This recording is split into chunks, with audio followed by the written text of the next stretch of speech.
ओम श्री गणेशाय नमः। ओम नमः शिवाय। पंचमो अध्याय। संध्या के तप से प्रसन्न होकर शिव द्वारा उसे अनेक वर प्राप्ति। सूत ये बोले, हे महर्षियों, ब्रह्मा के इस प्रकार के वचनों को सुनकर मुनि श्रेष्ठ नारद बड़े प्रसन्न हुए और शंकर जी का स्मरण करते हुए बोले।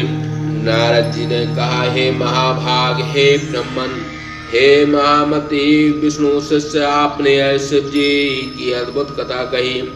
जब कामदेव रति को प्राप्त कर बड़ी प्रसन्नता से अपने घर चला आया, इसी प्रकार दक्ष प्रजापति, ब्रह्मा तथा ब्रह्मा के मानस पुत्रों के भी अपने अपने स्थान चले जाने पर पितरों की जन्मदात्री वह ब्रह्मा पुत्री संध्या कहाँ गई, उसने क्या किया, उसका विवाह किस पुरुष के साथ हुआ, इसी प्रकार और भी विशेष उस संध्या के चरित्र को कहिए। सूत जी बोले, तत्वज्ञ ब्रह्मदेव इस प्रकार परम बुद्धिमान देवर्षि नारद के वचन को सुनकर शंकर का स्मरण करते हुए बोले।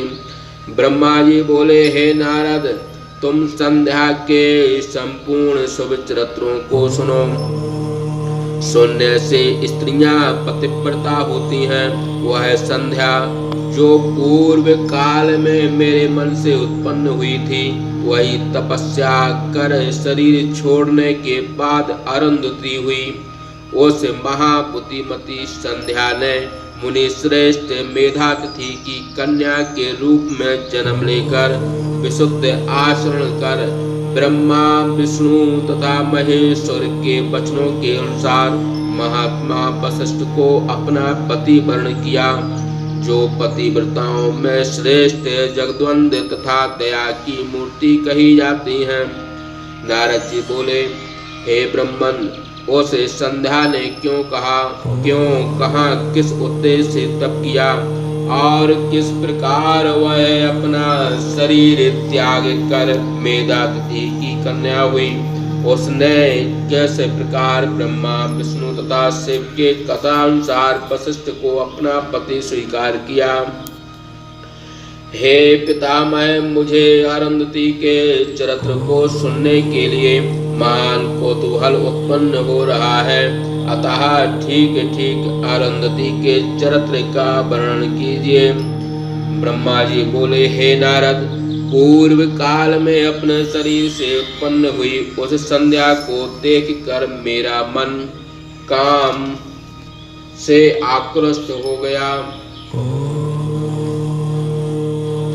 किंतु शिव के भय से मैंने उसे छोड़ दिया। उस संध्या के स्वरूप सौंदर्य को देखकर बड़े बड़े जितेंद्रिय मुनियों का चित्त भी काम बाण से चलायमान हो जाया करता था। शिव जी ने उस समय मुझे जो भास युक्त वचन कहे, उससे तथा अपने चित्त की इस प्रकार की चंचलता से ऋषियों में मेरी बहुत अप्रतिष्ठा हुई। मुनियों को मोहित करने वाले काम के इस भाव को बारंबार देखकर संध्या भी अत्यंत दुखी हुई।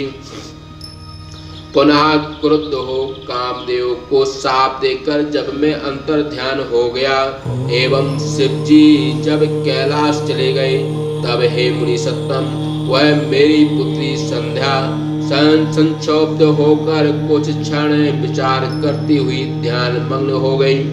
बुद्धिमती वह संध्या कुछ देर तक अपने पूर्व व्रत का स्मरण करती हुई यथोचित विचार करने लगी। संध्या बोली,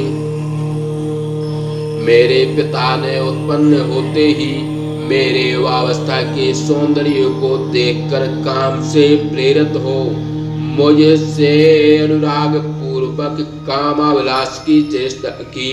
इस प्रकार आत्म तत्वज्ञ ब्रह्मदेव के मानस पुत्रों ने भी मुझे देखकर अपना मन मर्यादा से रहत कर कामाभिलाष से युक्त कर लिया। इतना ही नहीं, इस दुरात्मा काम ने उन मुनियों को देखते ही मेरे मन को भी चंचल तथा चलायमान कर दिया। इस दुष्कर्म का फल उसे पापी कामदेव को तत्क्षण प्राप्त हो गया, जो से शंकर जी के सामने कुपित हुए ब्रह्मा ने श्राप दिया। मैंने भी जैसा पाप किया है उस पाप का फल मुझे भी प्राप्त होगा, अतः उस पाप से शुद्ध होने के लिए मैं भी किसी साधन फल की शीघ्रता से अपेक्षा करूं, क्योंकि मुझे देखकर मेरे पिता तथा भाई प्रत्यक्ष रूप से काम मोहित हो गए, अतः मुझसे बढ़कर और कोई पापन नहीं है। मैंने भी अपने पिता तथा अपने सहोदर भाइयों को देखकर उनमें काम भाव से पीड़ित होकर पति के समान मर्यादाहीन काम अभिलाष किया है। इस पाप का प्रायश्चित मैं वेद मार्ग के अनुसार अपने शरीर को अग्नि में हवन करूंगी। ऐसा करने के उपरांत मैं इस भूतल पर ऐसी मर्यादा स्थापित करूंगी कि जिससे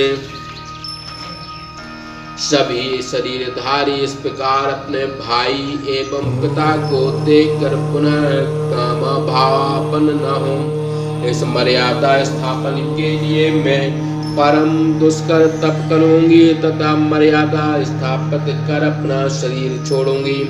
भला मेरे जिस शरीर को देखकर मेरे जन्मदाता पिता एवं सहोदर भाइयों ने कामाभिलाष किया, उस शरीर को धारण करना मुझे व्यर्थ प्रतीत हो रहा है।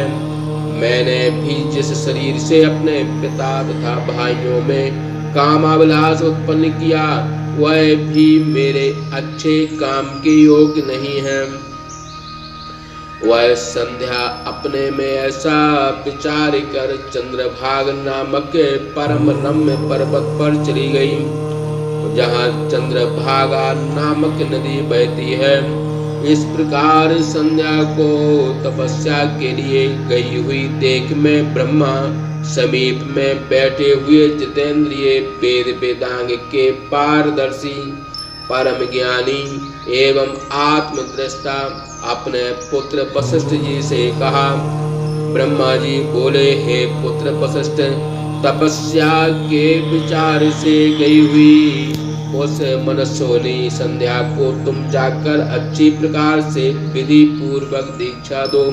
हे मुनि सत्तम, प्रथम यह तुम लोगों को, मुझको तथा अपने को कामाभिलाष से युक्त देख रही थी, किंतु अब इसके नेत्रों की चपलता दूर हो गई है। यह हमारे तुम्हारे तथा अपने अभूतपूर्व दुष्कर्म को समझकर मृत्यु ही अच्छी है, ऐसा विचार कर प्राण छोड़ने की इच्छा करती है। किंतु अब यह तपस्या के द्वारा मर्यादा बालों में मर्यादा स्थापित करेगी, इसलिए तपस्या करने के हेतु यह चंद्रभाग नामक पर्वत पर गई है। हे तात, यह तपस्या के किसी भी भाव को नहीं जानती है। जिस प्रकार के उद्देश्य से यह अपने अभीष्ट को प्राप्त करे, वैसा उपाय करो। हे मुने, तुम्हें अपने स्वरूप को छोड़ दो और दूसरा शरीर धारण कर इसके समीप में स्थित होकर तपश्चर्या की क्रियाओं को प्रदर्शित करो। उसने यहाँ पर मेरे तथा तुम्हारे रूप को देख लिया है, अतः उस रूप द्वारा उपदेश करने से यह कुछ भी ग्रहण नहीं करेगी, इसलिए दूसरा रूप धारण करो। ब्रह्मा जी बोले, हे नारद, इस प्रकार परम दयालु वशिष्ठ जी मेरी आज्ञा को तथास्तु कहकर संध्या के समीप गए। उन्होंने वहां जाकर मानस गुणों से परिपूर्ण उस देवसर को तथा उसके तट पर गई हुई संध्या को देखा।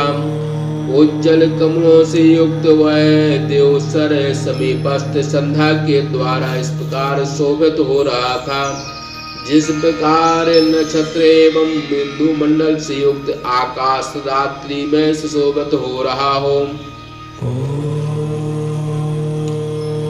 आश्चर्यान्वित हुए वशिष्ठ जी उस संध्या को देखकर ब्रह्म लल्लोहित संज्ञक उस तालाब की ओर देखने लगे जिसके एक भाग से चंद्रभाग नदी निकलकर दक्षिण समुद्र की ओर जाती है।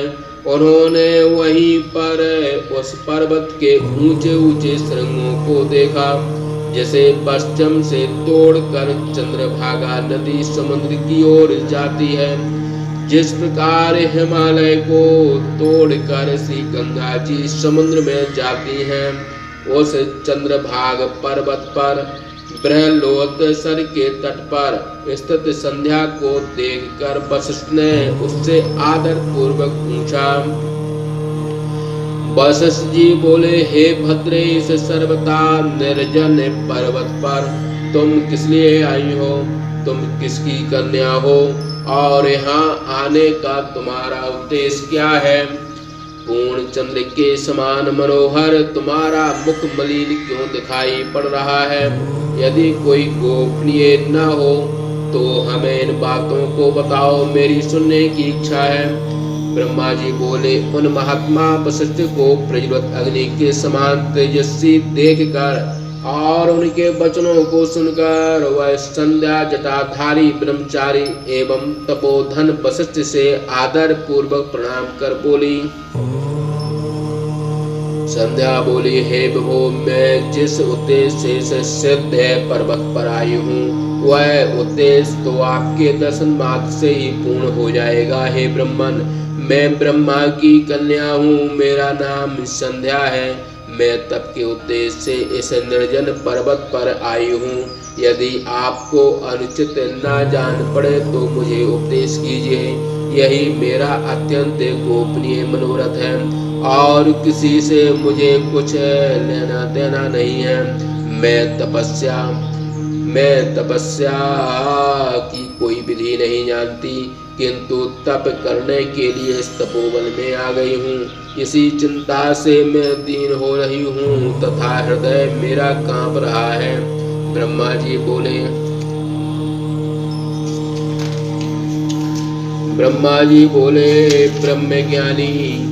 ब्रह्मज्ञानी वशिष्ठ जी ने उसकी बात सुनकर पुनः उससे कुछ नहीं पूछा, क्योंकि वे सभी बातें जानते थे। वे भक्त वत्सल शंकर का स्मरण कर तपस्या के लिए आई हुई प्रिय आत्मा संध्या से बोले। वशिष्ठ जी बोले, हे देवी, जो महान तेज स्वरूप, महान तप स्वरूप तथा सबका सर्वतोभावन आराध्य है, उस परमेश्वर भगवान सदा सबका मन में ध्यान करो। जो धर्म, अर्थ, काम तथा मोक्ष का अधिकरण तथा अद्वितीय स्वरूप है, जो इस जगत का आदि कारण तथा पुरुषोत्तम है, उसी का भजन भी करो। हे सुमुखी, तुम मेरे बताए जाने वाले इस मंत्र से सदा शिव का भजन करो। इसी से तुम्हारी सारी इच्छाएं पूर्ण हो जाएंगी, इसमें संदेह मत करो। ओम नमः शंकराय। ओम। इस मंत्र से मौन होकर इस प्रकार तपस्या का प्रारंभ करो जैसे मैं तुमको बता रहा हूँ। मौन होकर स्नान तथा मौन होकर सदाशिव का पूजन करना चाहिए। षष्ठ काल में तीसरे दिन सायं जल का भोजन करें। इस प्रकार प्रथम 2 षष्ठ काल जल का आहार करें, तीसरे षष्ठ काल में उपवास करें। इस प्रकार की षष्ठ काल क्रिया तपा समाप्ति पर्यंत करते रहना चाहिए। हे देवी, इस प्रकार ब्रह्मचर्य से मौन धारण कर तपस्या करते रहने से संपूर्ण मनोरथों की सिद्धि हो जाती है। यह सत्य है, इसमें संशय नहीं। हे देवी, इस प्रकार से मेरे उपदेश के अनुसार तुम सदा सबका चिंतन करो। ऐसा करने से वे तुम्हारे ऊपर प्रसन्न होकर तुम्हारा मनोरथ पूर्ण करेंगे। ब्रह्मा जी बोले। इस प्रकार वशिष्ठ जी वहाँ स्थित हो संध्या को तपस्या की सारी विधि बताकर और उससे यथोचित संभावित कर अंतर ध्यान हो गए। इस प्रकार से तृतीय भाषा टीका से महाप्राण के अंतर्गत द्वितीय रुद्र संहिता की द्वितीय सती खंड में संध्या वर्णन नामक पंचम अध्याय समाप्त। बोलिए शंकर भगवान की जय।